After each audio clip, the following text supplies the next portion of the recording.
नमस्कार दोस्तों, आज मैं आप लोगों के लिए अंशु रवि जी की एक बहुत ही सुंदर रचना बेटी होने का सुख लेकर आई हूँ। अगर आप हमारे चैनल पर नए हैं तो प्लीज़ इसे सब्सक्राइब कीजिएगा और अगर आपको कहानी पसंद आती है तो इसे लाइक और शेयर ज़रूर कीजिएगा। चलिए कहानी शुरू करते हैं। बेटी होने का सुख।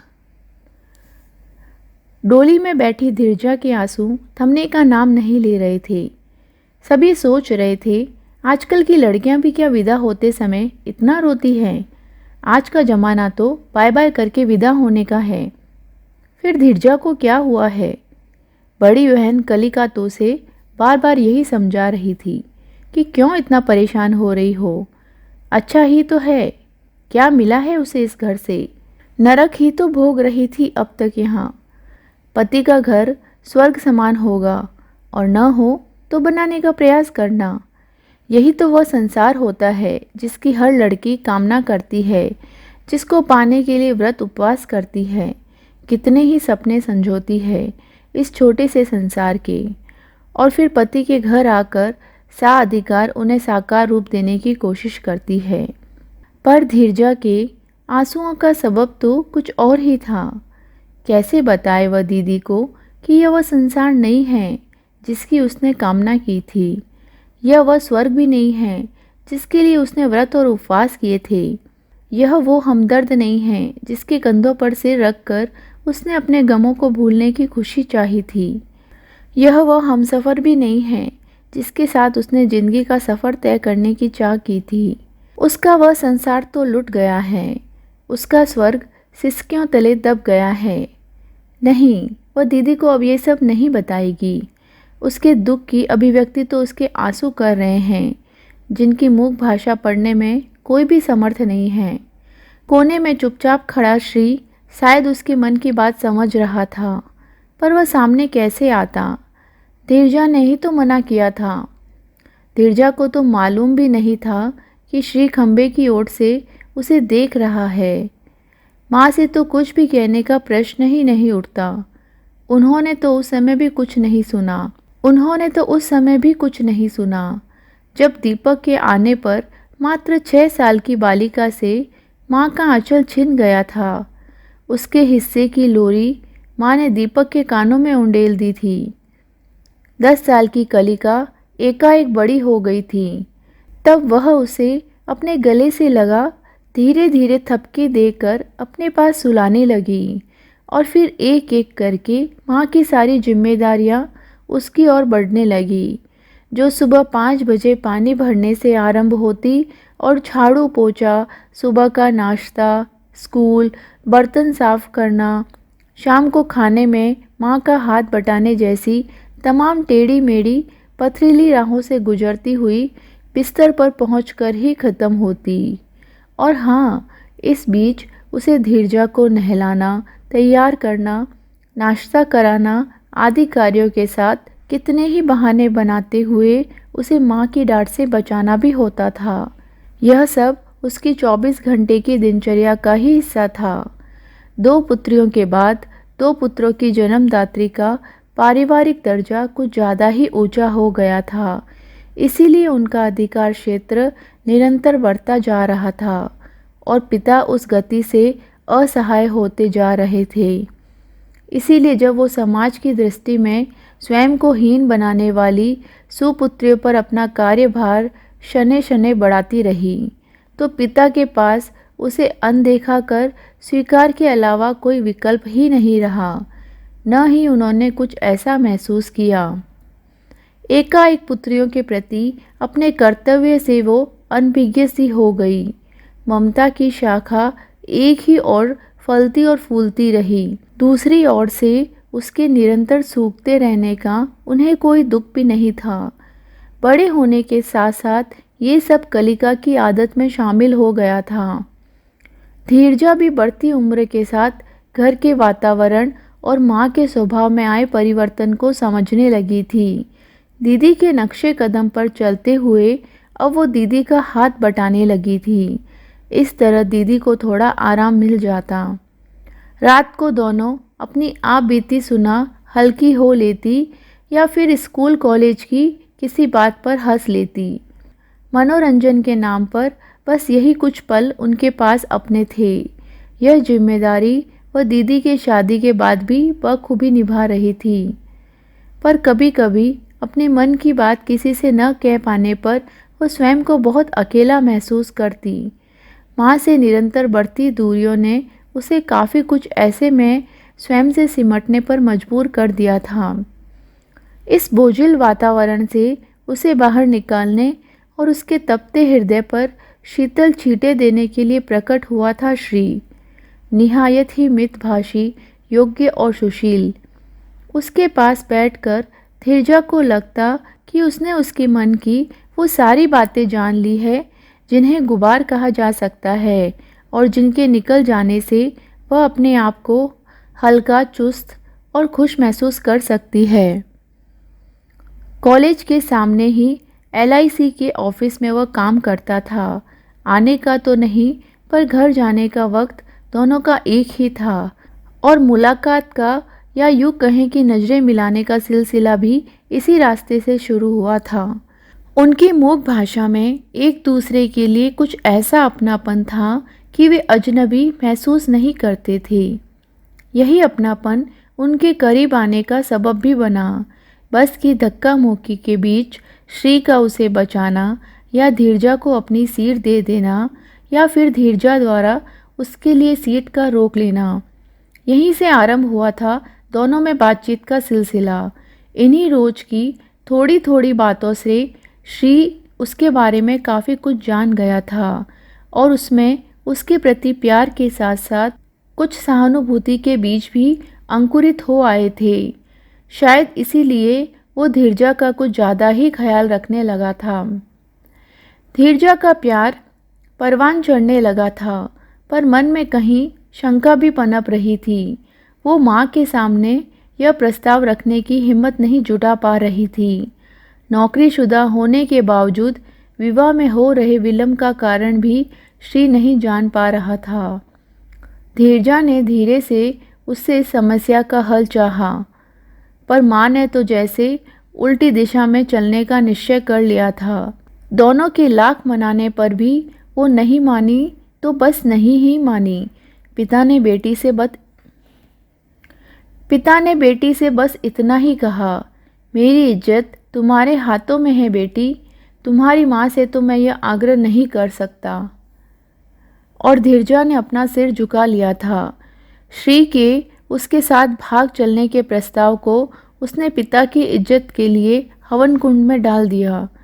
श्री से हुई अंतिम भेंट के वक्त कितनी ही बार उसने आंसुओं को पोंछा था। श्री से हुई अंतिम भेंट के वक्त कितनी ही बार उसने अपने आंसुओं को पोंछा था। पिता की बेबसी के आगे उसकी अपनी चाहत कौन हो गई थी। श्री ने न चाहते हुए भी धीरजा के लिए उसकी बातें भारी मन से स्वीकार कर ली थी। विवाह में उपस्थित होने का आग्रह करते हुए धीरजा ने उनसे विनती की थी कि विदाई के समय वो वहाँ न रहे तो विदाई का गम शायद कुछ हल्का हो जाएगा, पर उसका यह गम कहाँ हल्का हो पाया था। श्री भी अपने आप को कहाँ रोक पाया था। खंबे की आड़ ले वो अपने प्यार को बोझिल मन और अश्रुपूरित नयनों से विदा होते देखता भर रह गया था। रुचिर के घर धीरजा का स्वागत बड़ी धूमधाम से हुआ। माँ ने आरती उतारी, स्नेही ने हाथ पकड़कर गृह प्रवेश करवाया। सारा दिन ऐसे ही हंसी ठिठोली में बीत गया, पर उसकी आंखें रह रहकर पति के रूप में श्री को खोजती रही। रात को सुहाग की सेज पर बैठी रुचिर का इंतजार करते हुए उसे बहुत ही घबराहट हो रही थी। मन मस्तिष्क जैसे किसी संघर्ष की आग में जल रहे थे। वो नई स्थिति से सामंजस्य बिठाने में अपने आप को असमर्थ पा रही थी। उसका त्याग क्या व्यर्थ हो जाएगा? उसकी तपस्या का क्या उसे कोई फल नहीं मिलेगा? उसने अपनी मन शक्ति को अपने आप में समाहित किया और एक दृढ़ संकल्प लिया, मैं तन मन धन से रुचिर की होकर रहूँगी।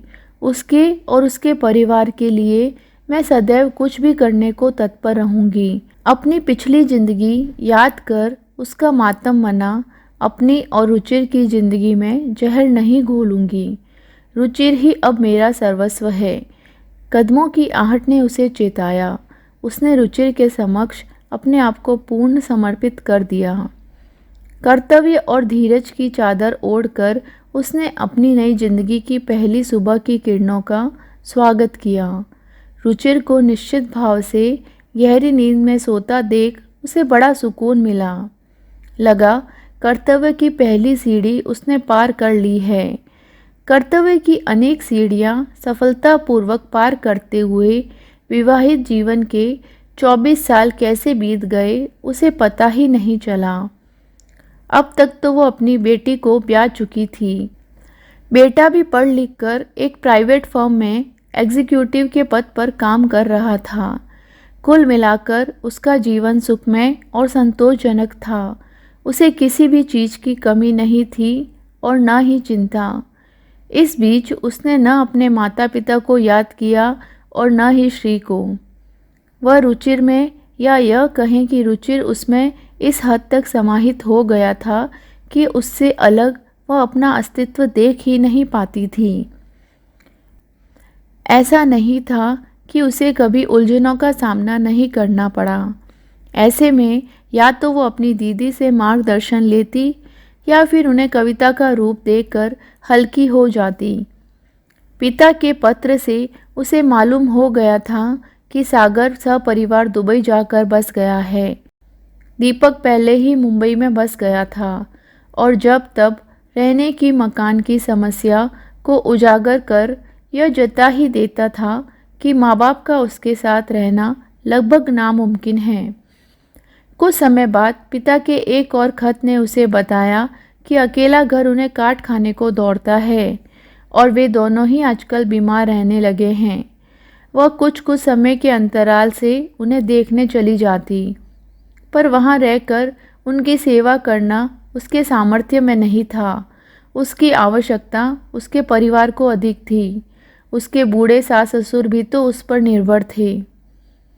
रात 10:30 बजे उसके माता पिता अपने थोड़े बहुत सामान के साथ उसके ड्राइंग रूम में बैठे थे, थके हारे टूटे हुए से। उनके कंधे झुके हुए थे।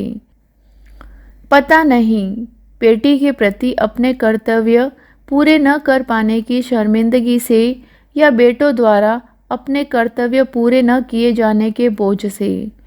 सामान और उसकी हालत देखकर वह कुछ अंदाज़ा लगा रही थी, पर उनसे कुछ भी पूछकर वह उनको दुविधा में नहीं डालना चाहती थी। उसने थके हारे माँ बाप को गरम गरम दूध दिया और एक कमरे में सोने की व्यवस्था कर सुबह बात करने के लिए कहकर ऊपर चली गई। धीरजा ने जब अपने कमरे में प्रवेश किया तो रुचिर गहरी नींद में सो रहा था। ऐसे में उसने उसकी नींद में विघ्न डालना उचित नहीं समझा। सुबह बात करने का विचार कर वह सो गई। किसी बात से चिंतित हो उठना अथवा किसी बात को बहुत बड़ा करके बोलने की उसकी आदत नहीं थी, बल्कि बड़ी बड़ी समस्याओं को छोटा समझकर अपने विवेकशील मन और मस्तिष्क से उन्हें ऐसे सुलझा लेना कि घर के अन्य सदस्यों को उसका एहसास तक न हो, उसका गुण बन गया था। इसीलिए असमय माँ बाप के आने से उसे किसी प्रकार की चिंता नहीं हुई। सुबह जब उसने रुचिर को बिस्तर पर चाय पकड़ाई और स्वयं वहीं बैठ गई तो रुचिर की प्रश्न सूचक नज़रें स्वतः ही धीरजा की ओर उठ गई। अन्यथा धीरजा के पास सुबह इतना वक्त नहीं होता था कि पति के पास बैठकर दो बातें कर सकें। धीरजा धीरे से बोली, रात को माँ बाबूजी आए थे, आप सो रहे थे, इसीलिए मैंने जगाना उचित नहीं समझा। रात को ड्राइंग रूम के साथ वाले कमरे में उनके सोने की व्यवस्था कर दी थी। कहकर वह उसकी ओर देखती हुई चुप हो गई। कुछ कहना चाह रही हो? हाँ, सोच रही हूँ। दीदी आसाम में हैं, सागर दुबई में हैं और दीपक मुंबई में। उसका घर भी छोटा है। माँ बाबूजी वहाँ समा नहीं पाएंगे। उन्हें सिमरन वाला कमरा दे दें। अपना बुढ़ापा वो भी हम लोगों के बीच हंसी खुशी बिता लें, कहकर उसने रुचिर की ओर सहमति की आशा से देखा। रुचिर बगल वाली मेज पर कप रखते हुए बोला, धीर, मुझे मालूम है तुम जो भी निर्णय लेती हो निस्वार्थ भाव से लेती हो। तुम्हारे निर्णयों से हमेशा ही हम सबका भला ही हुआ है। मुझे तुम्हारे लिए गए निर्णयों पर आपत्ति करने का कोई कारण नज़र नहीं आता। जैसा उचित समझो वैसा करो। जब जब तुम अपने सामाजिक दायित्वों को पूरा करने की दिशा में कदम उठाती हो, मुझे बहुत खुशी होती है। लगता है तुम मेरे दायित्व पूरे कर रही हो। इसीलिए शायद मैं सब ओर से इतना निश्चित हो गया हूँ कि मुझे किसी चीज़ का ख्याल भी नहीं रहता। सच मानो तो तुम्हें पाकर मेरा सिर गर्व से ऊंचा हो गया है। और यह कहने की बात नहीं है, इसीलिए यह बात मैं तुम पर प्रकट भी नहीं करता, पर हृदय से मैं सदा ही ऐसा अनुभव करता हूँ। धीरजा ने संतोष की सांस ली। आज पहली बार उसने अपनी बेटी होने पर गर्व महसूस किया। बेटी होना सार्थक लगा उसे। जिंदगी में पहली बार उसने स्वयं को अपनी माँ के इतना निकट पाया कि वो उनकी अंतरात्मा की टीस सुन पा रही थी। उनके हृदय पर हुए आघातों के घावों को वो देख पा रही थी। अगली सुबह से वह उन घावों की मरहम पट्टी करने में जी जान से जुट गई। तो कैसी लगी आपको अंशु रवि जी की ये रचना बेटी होने का सुख? कहानी अगर पसंद आती है या फिर आप इस कहानी से सहमत हैं तो मुझे कमेंट बॉक्स में ज़रूर लिखिएगा। मिलती हूँ किसी नई कहानी के साथ में, तब तक अपना ख्याल रखिए।